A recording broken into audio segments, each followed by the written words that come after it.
record a message for you to help you get settled in on your first night. I actually worked in that office before you. I'm finishing up my last week now, as a matter of fact, so I know it can be a bit overwhelming, but I'm here to tell you there's nothing to worry about. You'll be fine. So let's just focus on getting you through your first week, okay? Let's see. First, there's an introductory greeting from the company that I'm supposed to read. It's kind of a legal thing, you know. Welcome to Freddy Fazbear's Pizza, a magical place for kids and grown-ups alike, where fantasy and fun come to life. Fazbear Entertainment is not responsible for damage to property or person. Upon discovering that damage or death has occurred, a missing person report will be filed within 90 days or as soon as property and premises have been thoroughly cleaned and bleached and the carpets have been replaced. Blah, blah, blah.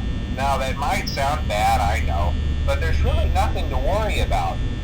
The animatronic characters here do get a bit quirky at night, but do I blame them? No. If I were forced to sing those same stupid songs for 20 years and I never got a bath, I'd probably be a bit irritable at night too. So remember, these characters hold a special place in the hearts of children and we need to show them a little respect, right? Okay. So just be aware, the characters do tend to wander a bit. They're left in some kind of free roaming mode at night. Something about their servos locking up if they get turned off for too long. They used to be allowed to walk around during the day too, but then there was the bite of 87. Yeah, it's amazing that the human body can live without the frontal lobe, you know? Now, concerning your safety, the only real risk to you as a night watchman here, if any, is the fact that these characters, if they happen to see you after hours, probably won't recognize you as a person. They'll most likely see you as a metal endoskeleton without its costume on. Now, since that's against the rules here at Freddy Fazbear's Pizza, they'll probably try to forcefully stuff you inside a Freddy Fazbear suit.